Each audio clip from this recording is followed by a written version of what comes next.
the left. And yeah, this Warriors deck is exciting. 30 creatures, just 7 spells, some Banishing Light, Valor Stance, and Sorin Solemn Visitor. And Sorin seems custom suited for this kind of deck, because +1/+0 and lifelink for this sea of quality 1 and 2 mana creatures, that's very potent. And Adam going to be on the play, and this is going to be Blood-Soaked Champion to start out the game. And you can see when Adam started to tap that swamp, Greg already was starting to splay out his hand, anticipating Thoughtseize or Duress or something similar. Yeah. But none of that here. Greg does have a dismal backorder that'll put him up to 21. One thing I do like about the Black-White Warriors deck is there actually are a quality amount of 1-drops in the deck. And after we got off the air in Cleveland last week, Cedric and I were talking, and I mentioned to him that I thought that Blood-Soaked Champion was a card poised to show up. I don't know if there's necessarily a good deck featuring it, but if I wanted to attack Esper Dragons in a way that the format currently wasn't doing, I would look at this card, because this is a problematic threat for them to play against. A Town Bull from green, he'll swing for 2, put Greg down to 19. See if he has a follow-up card like another Champion or a Shadow Spear. And it does look like Mardu Shadow Spear will join that in. The Pulse Tracker variant. So this is, yeah, can be dashed as it is. It's a 1/1 for 1 that when it attacks, its opponents lose a life. So it hits a lot like it's another 2-power 1-drop in a lot of ways. Essentially, yeah. And only 2 copies of Temple of Silence in Adam's deck here, putting a lot of a premium here on lands that come into play untapped. Yeah, 4 Caves of Koilos and 4 Mana Confluence are his main sources for white mana. Oh, yeah. Here we go. All right, and this is one of the attractive parts. This is Chief of the Edge. He's going to give all warriors +1/+0, and just every card in the deck is a warrior. So these 2 1s for 1, they're going to hit like 3 1s right now, and this is 6 damage. Greg's going to drop to 13. This card's no joke. Now, again, we haven't seen a lot of warriors decks, but if you think that there aren't powerful enablers for this sort of strategy, you're wrong, because Chief of the Edge is a very, very powerful card for a single tribe beatdown deck. And third land from Greg. He'll pass. Does have 3 untapped mana. This is where he starts to play his kill spells, whether they're Dissolve, Hero's Downfall.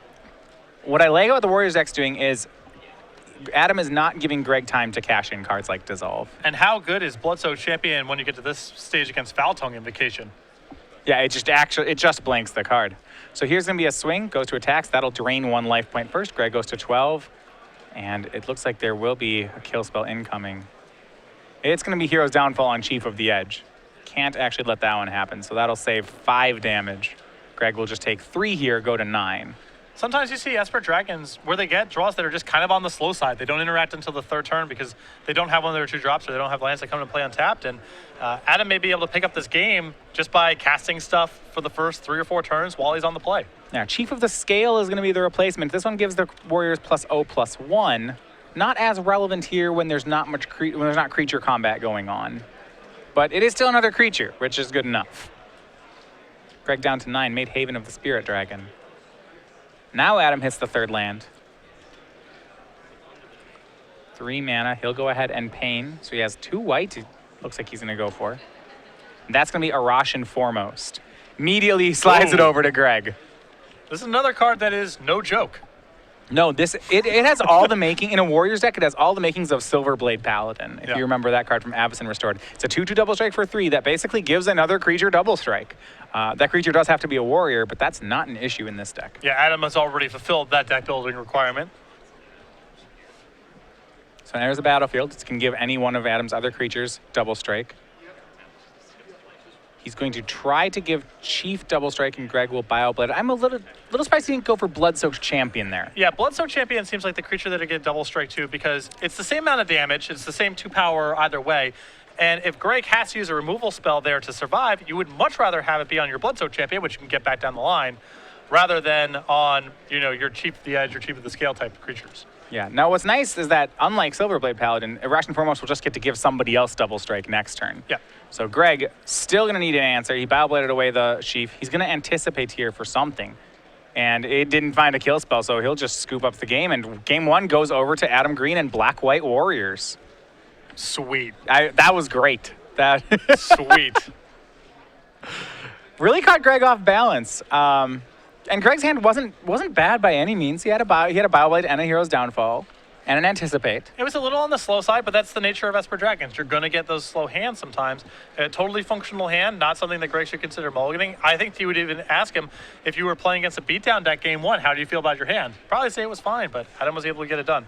Yeah, one thing I like about Arash and Foremost is its resiliency against a card like Hero's Downfall. If you play Arash and Foremost, Greg can't if he immediately downfalls the Arashen, then the double strike still carries over. He has a pseudo haste ability. Exactly. He's just a lot of those exchanges where you just get a little bit of tempo against removal spells. They're so important for aggressive strategies. All right, so looking at the sideboard, in a lot of ways, I feel like Greg's going to board against this deck in the same way he'd board against a deck like a Tarka Red. It's going to be very similar. I think his edicts are a little bit better than they would be against a Tarka Red. There's fewer tokens floating around to invalidate things. 2 copies of Perilous Vault, a Duress, a Thoughtseize, 2 copies of Ultimate Price, 2 copies of Drowned Sorrow, 2 Dragon Lord's Prerogative, a Tasticker the Golden Fang, a Disdainful Stroke, 2 copies of Dragon Lord Slumgar, and a Virulent Plague. The Drowned Sorrows, the Ultimate Prices, they seem very, very good here. I think Tasticker is likely to come in as well, anticipating that M is going to be cutting a lot of his removal. Tasticker is a very potent blocker here. Yeah, that much makes sense. On Black-White Warriors, I'm not sure what to expect out of a sideboard of this deck. Well, and he's got some good ones. He does. 3 copies of Thoughtseize, 2 copies of Athreos, God of Passage, 2 copies of Surge of Righteousness, 2 copies of Bioblight, a Hero's Downfall, 3 copies of Self-Inflicted Wound, 2 copies of Erase. So I think the Thoughtseizes are certainly coming in. Sure. Cards like Chief of the Scale were pretty... That card was unimpressive there. Combat's really not happening. It is nice to have a threat where it does not get tagged by Drown in Sorrow, but I agree it's not one of his premier threats in the matchup. I think that you can make an argument here for Athreos if you think that Greg's just going to have a lot of removal spells. And the Self-Inflicted Wound is a reasonable answer to Dragon Lord Ojutai specifically. It is narrow in a general sense, but if Adam feels like that's a card he has to be able to answer in this matchup when it shows up, Self-Inflicted Wound may come in. Yeah, so talking to me about a card like Athreos, God of Passage. I haven't seen this actually in constructed play very much. On the surface, it looks like something Adam would want here. The question is, just how powerful of a card is this? I think that if Adam can win the fight over the dragons, the problem with Athreos is if Greg just has an uncontested dragon, this thing's going to be a little bit too slow to matter. But if Greg is all on removal spells, if that's his plan to win here, Athreos can be a big, big problem. So if Adam can either answer Greg's dragons or Greg just doesn't happen to draw them, Athreos in a long game is a troublesome card for him to play against. Okay. Well, I'll be interested to see. I have to think if he has them in his board, this seems like the matchup they'd be for. I would have to suspect any sort of attrition-oriented matchup, any removal-heavy matchup, any matchup where your opponent is on cards like End Hostilities or Crux of Fate. If you're going to bring in Athreos for anything, it would feel like those kind of matchups. All right, players still shuffling up for game 2 here. Adam Green is up a game. One thing, and we talked about this a month ago, that we rolled out was the new SCG buy list. So if you remember selling cards to Star Cities before, you check the buy list, you check prices, you'd bring it to a dealer. There were a lot of steps involved. Now, I'm someone who, as we start getting toward the end of a standard season, I usually like to sell off some of my standard staples once I know I'm not playing a deck anymore. And it has gotten a lot easier with the new buy list. Yeah, you can just head over to the cart right now. You can plug in the cards, and if it's foil, if there's a particular condition, if it's a foreign language, you can modify all that in your search so you can see what the specific price is for the card that you have. You can also print out your buy list order ahead of time and either mail it to Star City Games or just come over to the dealer booth and drop off your list plus all of your cards, and it saves you a considerable amount of time either having the order turned around by Star City Games when it gets mailed over to the store or by the dealer booth when you come to one of our opens. You have to be registered for the website to check out the buy list, so if you're not, head over to StarCityGames.com right now, register so you can use the buy list, and StarCityGames.com/buy list will load it for you. Yeah, gone are the days of typing up your whole collection into the text box of an email. It is easier than that. You refer to the old list as a Control F fiasco. You just had to search for everything. And if you had particular conditions, or maybe you had some, Japanese foil of a particular card you're trying to sell, there was some uncertainty about what the price actually was. Now everything's loaded in the cart, much easier to use, and adds a lot of efficiency to the process. So when you're playing this kind of matchup, say the Esper Dragons player, you're down 1-0 against a deck that you haven't play tested this matchup, How does that affect your decisions, I guess, going into something like a game 2? Well, part of the problem is when you're in this kind of spot, Adam's deck is probably a curve of cheap warriors backed up by a couple tribal-specific tricks. So that's your best guess. That said, there's no way Greg can be confident about exactly what the selection of creatures are. So you can get caught off balance by certain things. I think Greg still approaches the matchup as Drown and Sorrow, ultimate price, removal spells. Those are what I want to be doing here. That's what the game's going to be about. But it is not the most comfortable feeling like this person is going to be bringing cards to the table that I haven't seen before. Yeah, Greg starts out the game on Temple into Island, perhaps representing Silumgar's Scorn. Adam's a turn 1 Bloodsoak champion. It swings in for 2. It's going to put him down to 18. He then plays Mardu's Shadow Spear, and Thoughtseize. He's going to get to look at Greg's hand. It wasn't Silumgar's Scorn. It was an ultimate price. Greg fired that one off with the Shadow Spear. And now we look at Greg's hand. He has land number 3. That's a Swamp. He has a kill spell. That's Hero's Downfall. He has a finisher, Ojutai, a Sweeper in Crux of Fate, and then a draw spell in Dig Through Time. But you have to think, if he takes the Hero's Downfall, Greg's hand's looking awfully uncastable right now. It's a lot of 5 mana spells and only 3 mana in play. So Greg has to draw very, very well. He needs basically lands and spells to function. That said, Adam may not care very much about this downfall if his lone threat is Bloodsoak Champion, but if he's following up with more creatures here, I would say take the downfall and dare Greg to draw both lands to be able to cast the 5 mana spells you see here, and cheap spells to be able to interact to get to that 5 mana spot. Now, one thing about having a tribal deck like Warriors is a lot of the cards really request that you play more cards onto the board. So a card like Crux of Fate figures to be pretty good against Adam if Greg gets to it. Oh, definitely. I mean, it's going to be a hard card for Adam to beat. He doesn't have any counter spells. He's only got Valorous Stance to protect his creature, so he either has to get out of the hand preemptively or just work around it. He takes the downfall. You see what Greg's doing here? This is something that a lot of players will do in playtesting, or just he's playing the cards in his hand face up, the ones that Adam knows about. It's Adam, that way Adam doesn't have to write them down. Exactly. He's not required to do that, however.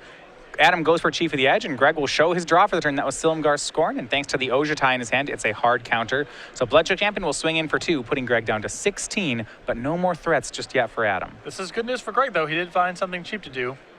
And a untapped land is near perfect of a draw for him. Yeah, I was going to say the perfect draw here is Polluted Delta, because it's the 4th card in the graveyard, it's the 4th land, and then he can cast Dig Through Time. That said, a land here is not bad at all. All right, and here's another card. While we're going to go on the subject of reading cards that players are casting here, we're going to go with Adam Green's play for the turn. And I believe that is the Mardu Woe Reaper. We will get confirmation momentarily. Yeah.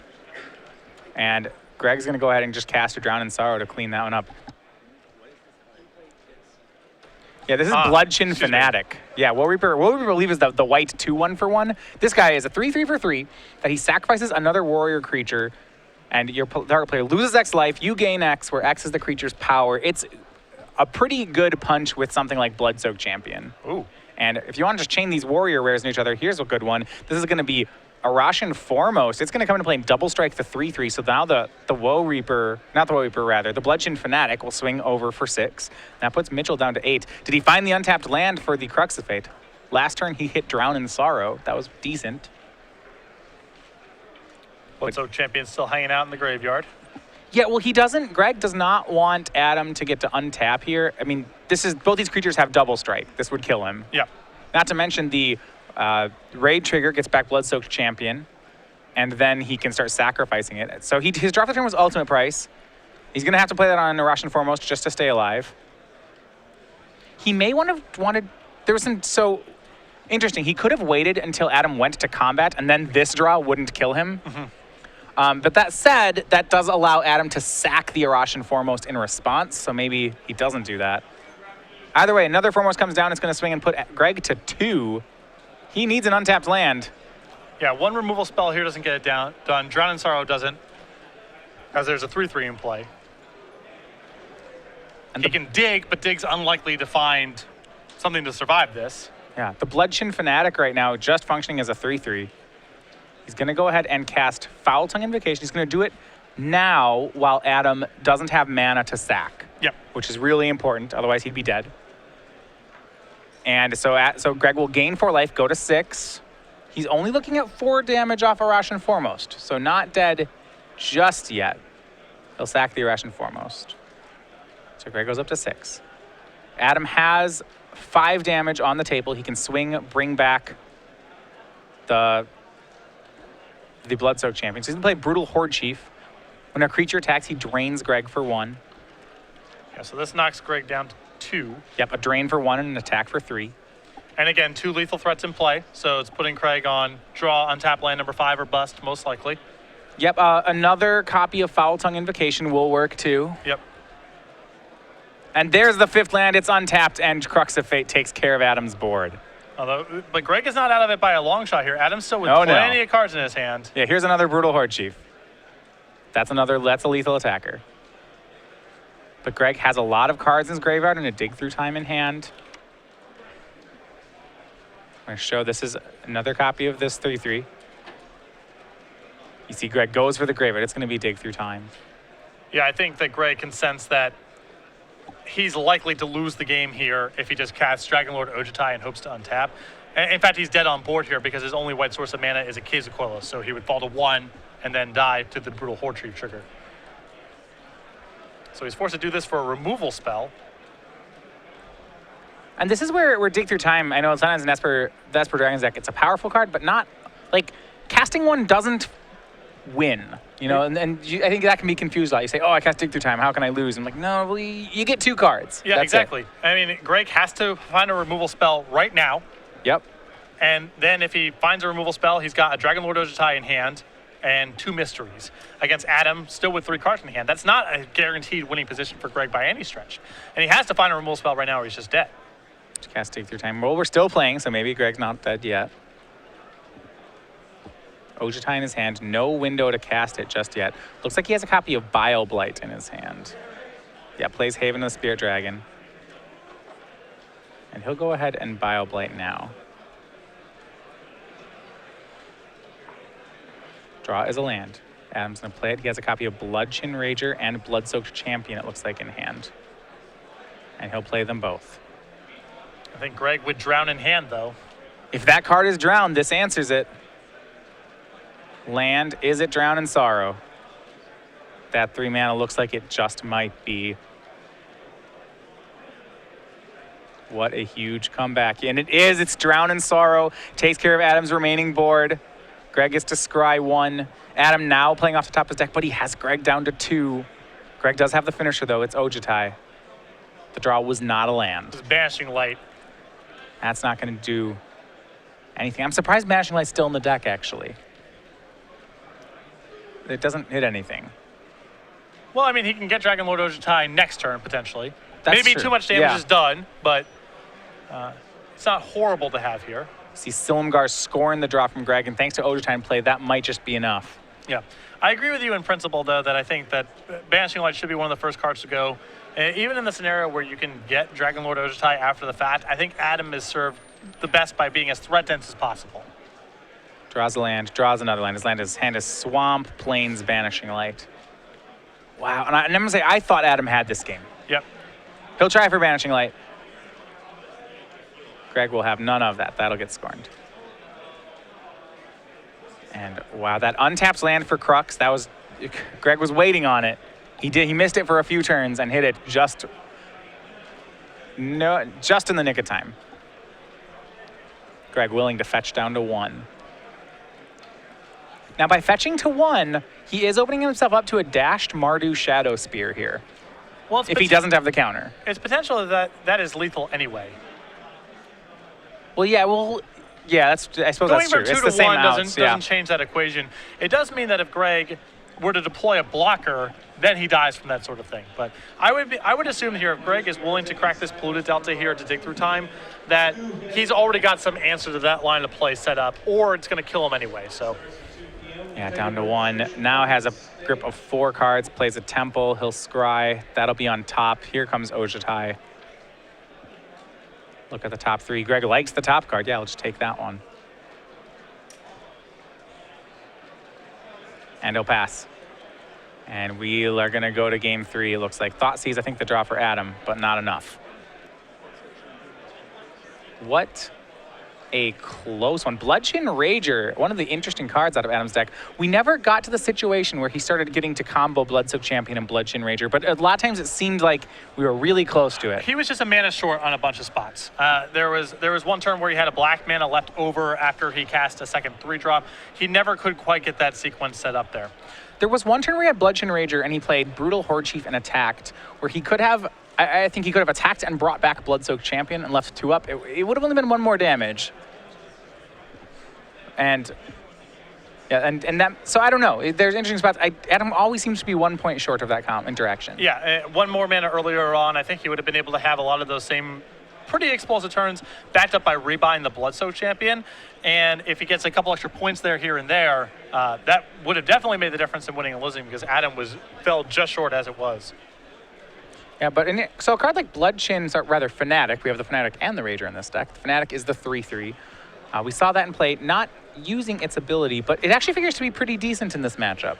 Adam's going to want to get into spots here where he has a board that threatens Greg with lethal, where Greg is forced to use Crux of Fate, and Adam can have things left over in the chamber to rebuild with. Part of the problem that game was Adam just didn't have enough resources left over when he got hit with Crux, backed up by all those Drowning Sorrows. So it's important for Adam to be able to put a lot of pressure on the table, but still have a game plan if Greg has a sweeper. And Bloodchin Fnatic is perfect in that respect, because it's something that's left over after Drown in Sorrow, which is really important for Adam. And also, Adam can get in spots where he has a board, he can leave some mana up, and if he gets hit with Crux of Fate, he can sacrifice his biggest stuff to Bloodchin Fnatic, untap, and hope to rebuild the board. Yeah, will be interesting. Adam Green's going to be back on the play for Game 3. We've seen him at a turn 1 Blood-Soaked Champion both games, which has been great. If you look at his other 1-drops, they actually seem to be fairly similar. So he has Mardu Woe Reaper, that's the white 2/1 for 1, and he has Mardu Shadow Spear, that's the Pulse Tracker. If you remember that card, it's the 1/1 that makes them lose life when it attacks.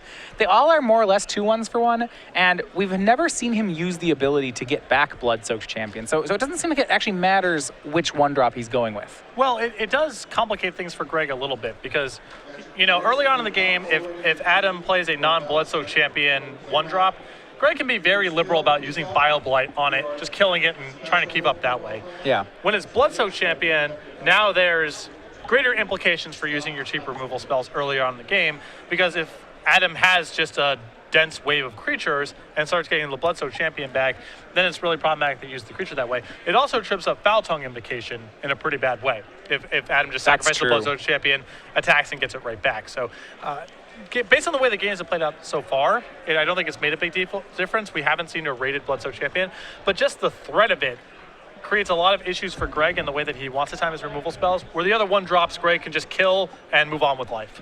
Last game, Adam did a very good job of putting pressure on Greg to draw specific cards. When Greg was behind, there's a spot where Greg was looking for a land 5 for Crux of Fate, and Greg's draws didn't hit the land, he hit a Drown in Sorrow and a Foul Tongue Invocation. And a lot of Greg's cards in his deck are 1/1 removal. However, if you look at, while the black spells all got him out of those situations, if any of those turns into something like a Silumgar Scorn or a Dissolve, some of his other 1/1 cards, Adam walks away with the game because the threats were already on the board. After that Thoughtseize from Adam there, it really felt like Greg was going to have to draw extremely well to get out of that, because he needed to get to 5 mana to cast his Crux of Fate and Dragon Lord Ojutai and so forth, but he also needed things to do in the interim. And it felt at the time like that was going to ask too much of Greg, but he did find on-time 1/1 spells, was able to find lands periodically, and then when he got to his 5-mana spells, they were good enough. But it was looking at the point of that second turn when Adam Thoughtseized him that was going to be too much of Greg to generate. Yeah. So like I said, I like where the Black White Warriors deck was going. I like how it played that game. The best you can do against the blue-black style control decks, which Esper can be, especially in this matchup, is not all their removal matches up in the right order, and you have to force them to have specific draws. Yeah. Which Greg did. It's not all terminates and counter spells, you know? Yeah. There is some stuff that kills 75 or 80% of the deck and not the other 20 or 25, and if you get caught with the wrong answer for the wrong threat, that can be all the difference. Mardu Shadow Spear is the turn 1 play for Adam. Go back over to him. It's a temple from Greg. This is so much scarier when he's on the draw. See, actually, Adam, his draw for the turn was a self-inflicted wound, so he has boarded those in for the dragons. Yeah, and I like that card a lot better than Banishing Lights, and Adam can only afford so many reactive cards anyway. He's got to be threat dense. And this is so scary. Chief of the Edge on turn 2 for Adam. This is a wild Nikadal on turn 1. Shadow Spear swinging for 3. Greg's down to 17, and Adam's just pumping out 3-power creatures. Second land. This is a blue-blue. I mean, it's a hand that Greg can keep. Assuming he has a Silumgar Scorn or an Ultimate Price, he could do a lot worse here. Now we're going to Thoughtseize. See what's up. What was the 2-mana spell? It was Silumgar Scorn. He does not have a dragon either. Just looks like 2 copies of Scorn. He does have a Drown in Sorrow, however. This Thoughtseize, I imagine, is taking Drown. Yeah, and you can just strand Greg with these counter spells, especially because they're just 4 spikes. I think that Adam was trying to set up the Chief of the Edge, Chief of the Scale combo, which means that Drown in Sorrow doesn't work anymore and Ultimate Price doesn't break it up. But this hand he can't do it against because he can't curve out his 2-drop into these removal spells. So he can just take his time here, hit for a bunch of damage, and play around these Slumgar Scorns that don't have a dragon to pair with it. Right, yeah, you see he does have a Mardu Woe Reaper in his hand, but I don't imagine he'll cast one into Silumgar's Scorn. This swing is for 6. That puts Greg down to 11. I mean, this is a 2-turn clock with or without Mardu Woe Reaper. Yeah, and next turn, Adam has the opportunity to play the other Chief if he wants it. Yeah, Adam goes for Mardu Woe Reaper. I'm a little surprised he's going to cast this into a Silumgar Scorn. I don't mind this play. It's not bad. If Adam thinks it's basically Drown in Sorrow or bust for me next turn, like Greg has to have Drown in Sorrow for him to win this game, then it's kind of a freebie to cast, right? Because if it trades with a Slumgar Scorn, you're not that upset about it. Yeah, I mean, if you have a follow-up threat next turn anyway, might as well get one of those cards out of his hand. Mardu Woe Reaper is a pretty weak card as far as, you know, getting that one to trade with a counter spell. Exactly. It's good. And you see another Chief of the Edge in Adam's hand. And I actually like that if he, Chief of the Scale. Now it is. Now he's got the combo. Now Drown in Sorrow is not a card anymore. Yeah, it kills Shadow Spear. So here's a swing. This is going to be a swing for 6 more. Greg goes to 5. Yeah, I do like that if he does have another Chief of the Edge in his hand, if he has one, then that Mardu Woe Reaper is lethal if Greg doesn't Scorn it. Yep. They're both 3/3s right now. Drown in Sorrow doesn't do anything. This is too fast for Crux of Fate, and Ultimate Price is no defense against this because they're both gold creatures. Yeah, he goes to 6. I don't see, a Bile-Blight saves him, but not, and it still saves him now, and that will be game. Adam Green 2-1. Sweet. So, okay, back up. So that second Chief of the Edge, Sweet. I don't like the second Chief of the Edge. Because if Greg drew Bile-Blight, it's really bad news. Yeah. For sure. But that said, sweet, absolutely. Yeah.